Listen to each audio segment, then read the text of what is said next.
What's up? All right, new time. I'm so sorry I'm late. This new podcast time corresponds with lunchtime.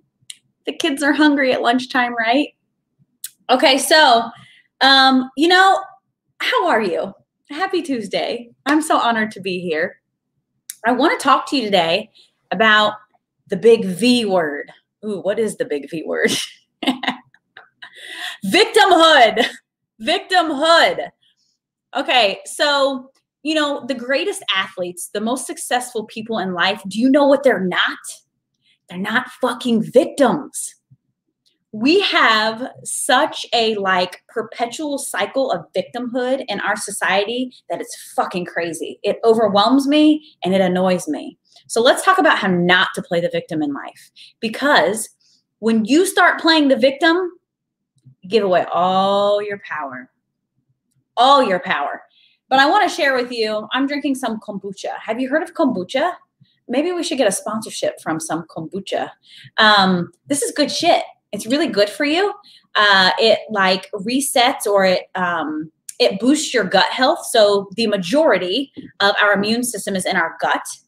And kombucha is fermented tea. It sounds kind of gross. Some people hate it. I freaking love it. It's really good. It's bubbly. It's a good alcohol replacement. Like on a Friday night, instead of drinking wine, I'll have a glass of kombucha because it's good for my gut. Gut health is key, right? And if you're an athlete, you need to be healthy. Okay, back to victimhood. So I want to tell you a story. I like to tell stories. I feel like people relate to stories on a deep level because we all come from a tribal society. And what did we do in the past? We sat around the fire and we told stories, right? The elders would share their wisdom with us in the form of stories. And this is how we pass down this was our lineage. This is how we pass down our history. That's why people love stories. So I want to tell you a story about victimhood, stepping out of victimhood. And it's really simple. It's very relatable. And it's about one of my kids. And there is something called, preface, there is something called a drama triangle.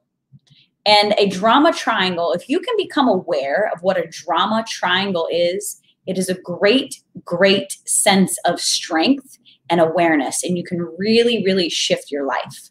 So the drama triangle, on the top here is victimhood. Down here is aggressor. And down here is rescuer. And many times in life, one of us plays that role. Many of us gravitate toward one of those roles. And if you really think about your personality and how you present in a kind of dramatic situation, you can figure out what part of that triangle you are. And awareness is key because you don't want to be any part of that triangle. The goal is to crush the triangle. And so I preface with that because I want to tell you the story and it directly relates to the drama triangle. So what happened is my little guy James is 7 and he plays baseball. He doesn't even like baseball. It was his first season and he wanted to try it out. And he's a hockey kid. He loves hockey. And you look at the difference between hockey and baseball. Hockey, you're moving constantly, going. Baseball, you're watching, you're standing, you're looking, you're focused on one point.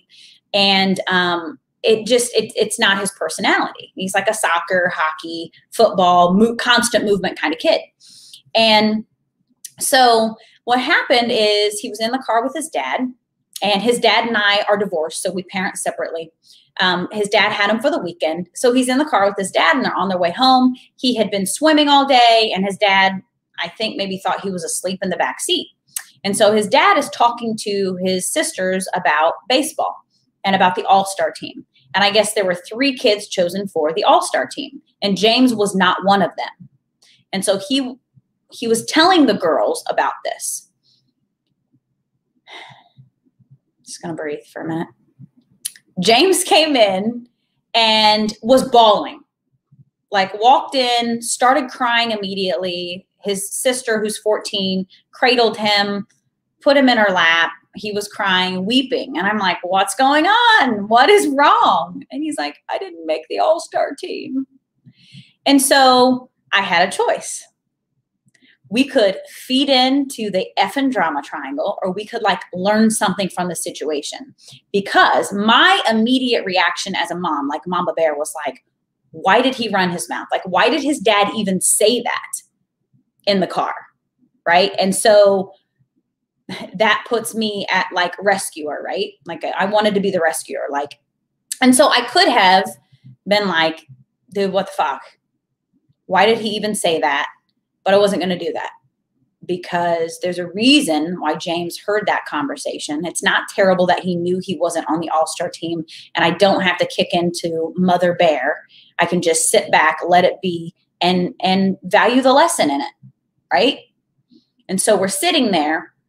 He's weeping. We're kind of breathing through it.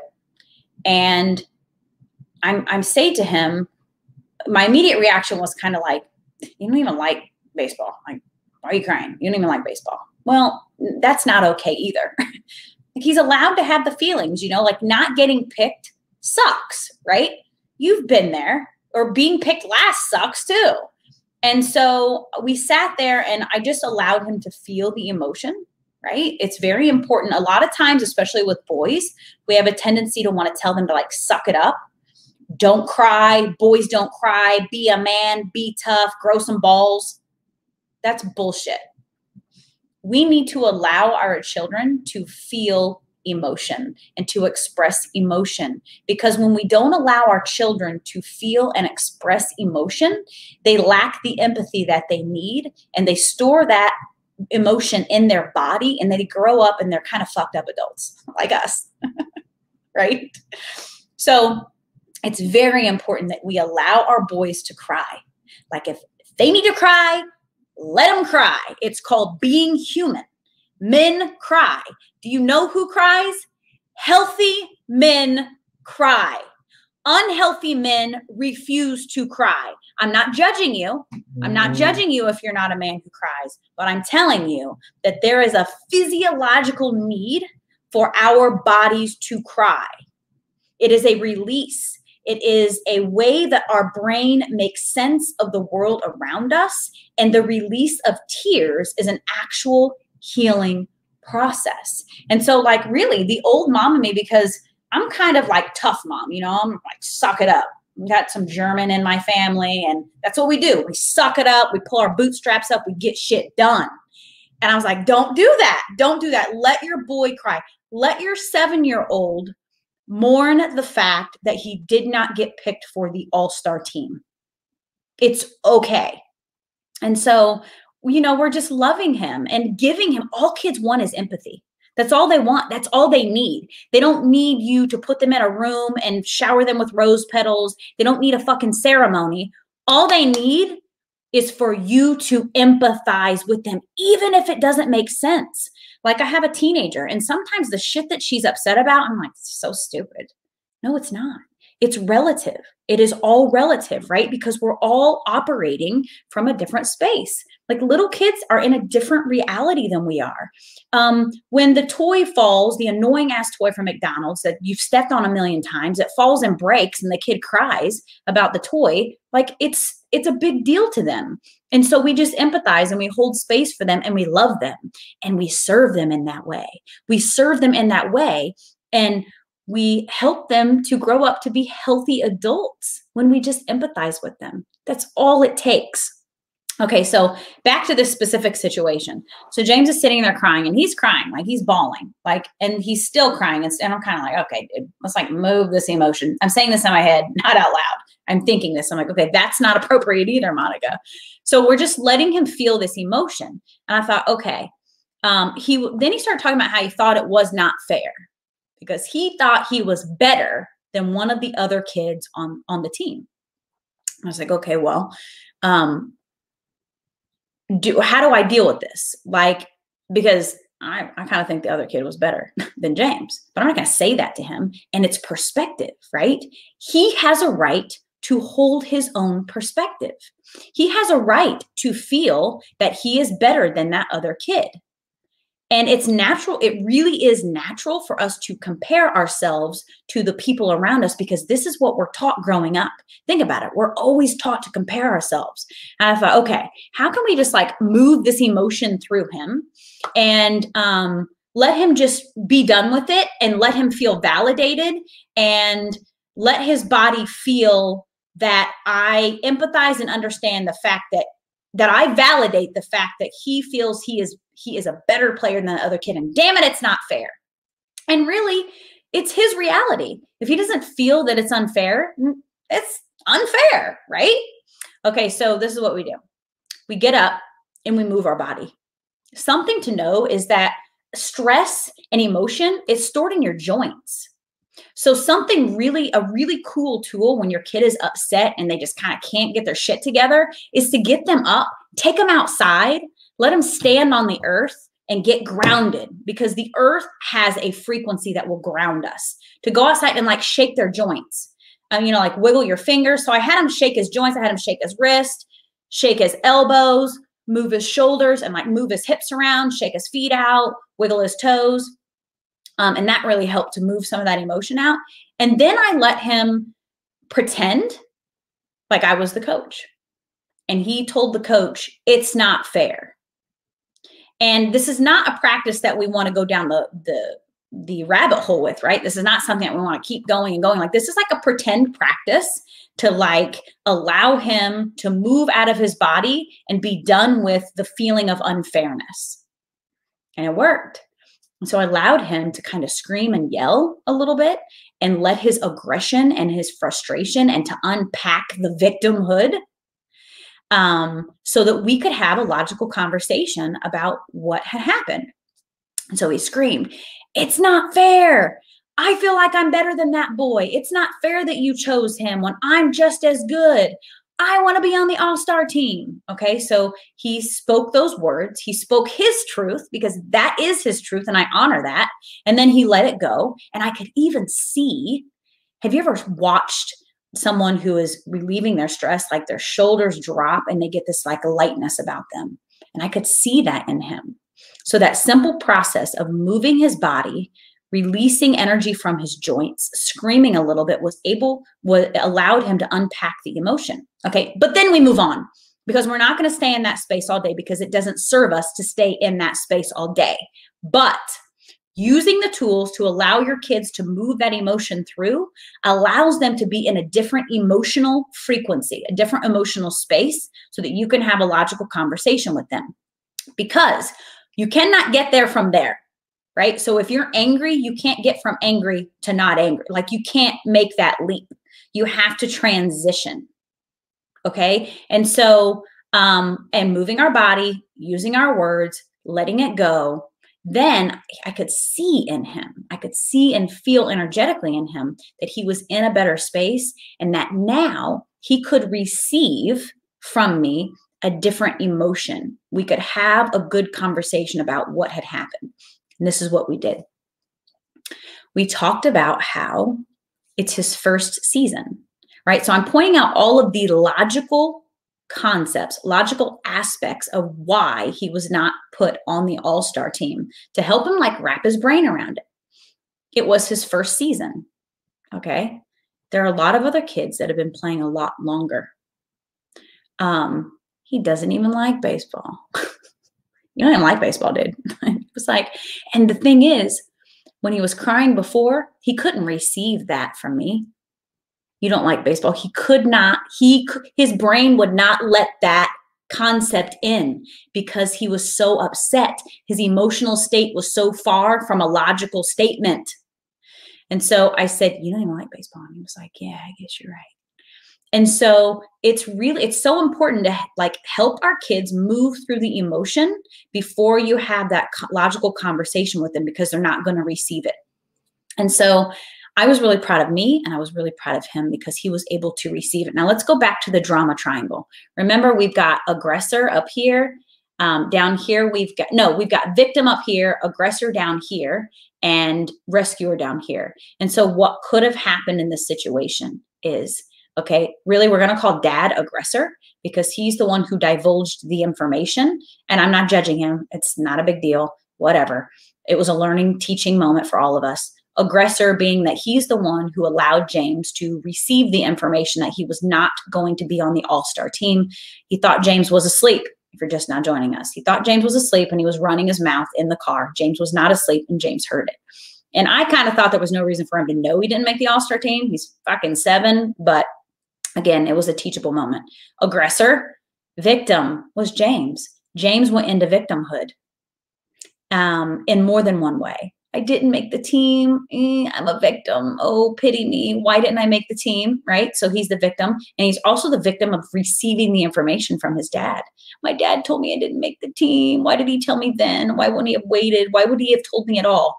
And then rescuer could have been me and Sophia, his older sister, because his older sister was beside herself. She was like, why the hell did he even tell him this? I'm like, okay, hold on. Let's not perpetuate the cycle of victimhood here. Let's understand that there is a reason that James heard that information and that we can turn this into a positive situation. And that is exactly what we did. We helped James move through the emotion. And the more you help a child move through emotion, the more opportunities that you have to help your child move through an emotion, the better they get at it. It becomes a skill. It becomes a neural connection in their brain, and they can do it on their own. And then when they grow up, they're a good, well-functioning, productive member of society that can help the world around them move emotion, and that can help their own kids move emotion. And when you stay out of that victimhood, when you stay out of that drama triangle, you are powerful. You have now taken radical responsibility for your life, for your emotion, and for creating your own reality. Because when we become victims, we immediately step out of the realm of possibility and we allow the world to happen to us. But the world is not happening to us if we don't want it to happen to us. The world can be happening for us. It is an intentional decision that if you make consistently and if you share it with your kids, it will change your life. Because we all learned something in that moment.